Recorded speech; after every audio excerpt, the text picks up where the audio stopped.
Hello everyone, and welcome to our spiritual communion for this Sunday, the fifth Sunday of Lent. You'll see behind me our prayer focus, which we've been using on our Sunday at our Sunday Masses. And this week you'll see the ashes, and you'll also see the burial bands that would have been used in those times of Christ. You'll also see there the theme behind me on our banner, which has had a continuing theme throughout our Lenten journey. I'll share with you now our gospel for this weekend. It comes from John, and it's chapter 11. The sisters of Martha and Mary sent this message to Jesus: "Lord, the man you love is ill." On receiving the message, Jesus said, "This sickness will not end in death, but in God's glory, and through it the Son of God will be glorified." Jesus loved Martha and her sister and Lazarus. Yet, when he learned that Lazarus was ill, he stayed where he was for 2 more days before saying to the disciples, "Let us go to Judea." On arriving, Jesus found that Lazarus had been in the tomb for 4 days already. When Martha heard that Jesus had come, she went to meet him. Mary remained in the house. Martha said to Jesus, "If you had been here, my brother would not have died. But I know that even now, whatever you ask of God, he will grant you." "Your brother," said Jesus to her, "will rise again." Martha said, "I know he will rise again at the resurrection on the last day." Jesus said, "I am the resurrection and the life. If anyone believes in me, even though he dies, he will live. And whoever lives and believes in me will never die. Do you believe this?" "Yes, Lord," she said, "I believe that you are the Christ, the Son of God, the one who was to come into this world." Jesus said in great distress, with a sigh that came straight from the heart, "Where have you put him?" They said, "See how much he loved him." But there were some who remarked, "He opened the eyes of the blind man. Could he not have prevented this man's death?" Still sighing, Jesus reached the tomb. It was a cave with a stone to close the opening. Jesus said, "Take the stone away." Martha said to him, "Lord, by now he will smell. This is the 4th day." Jesus replied, "Have I not told you that if you believe, you will see the glory of God?" So they took away the stone. Then Jesus lifted up his eyes and said, "Father, I thank you for hearing my prayer. I knew indeed that you always hear me, but I speak for the sake of all these who stand round me, so that they may believe it was you who sent me." When he had said this, he cried out in a loud voice, "Lazarus, here, come out."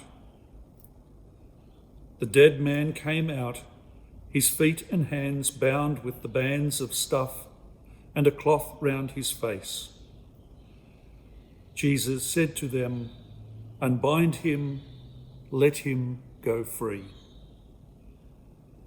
Many of the Jews who had come to visit Mary and had seen what he did believed in him. The Gospel of the Lord.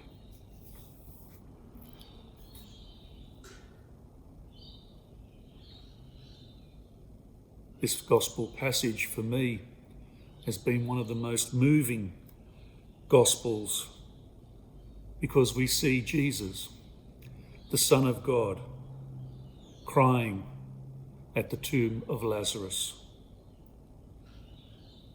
And for me, the reason it's moving is because Jesus openly shares his humanity with us. He's experienced loss like many of us have. And he's expressing that because, as the gospel tells us, he loved Martha and Mary and Lazarus. I think we can tend to forget about the humanity of Jesus. We forget that Jesus gets hungry. We forget that he gets thirsty. We forget that he gets tired and weary. We forget that he gets depressed. But it's important to remember the humanity of Jesus because it's something that each and every one of us can identify with. It's important because we know and trust that Jesus understands how we feel in these same situations. We know he understands what it is like to be human. And I think knowing this gives us hope. But the gospel contains an even more important point about Jesus. Not only does Jesus weep at Lazarus' tomb, it also shows him raising Lazarus. The gospel makes it quite clear that Jesus isn't just another human person. He's also the Son of God. So not only can Jesus inspire us by his humanity, he can also empower us with his divinity. Jesus can touch our lives in a way that no other human ever can. The gospel reminds us then that Jesus is human just as we are. He became one of us and shared our humanity. And because of this, he inspires us and gives us hope.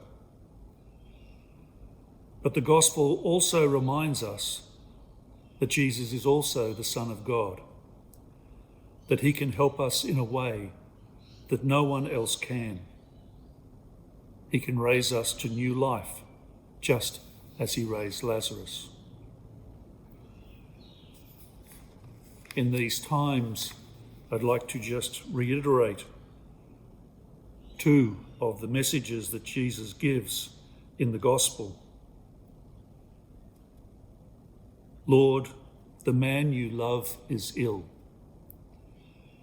We might especially reflect on all those that we love, especially those around us who are sick at this present time. We might keep them in our prayers. And secondly, you'll see here in the gospel too, the testimony of Martha. Yes, Lord, she said, I believe that you are the Christ, the Son of God, the one who was to come into this world. I might pray today and ask you to join me that each of us has the kind of faith that Martha has in the gospel today, and that we can, in whatever circumstances we find ourselves in, proclaim too that Jesus is the Son of God. Thanks again for joining me with this spiritual communion. If we can help in any way, our number here at the church is 65831024. Don't forget we have other links on our website, stagnesparish.org.au. And if you'd like to get in touch with us via email, pastoraloffice@stagnesparish.org.au. Thanks again for joining me, and I'll see you next week. God bless.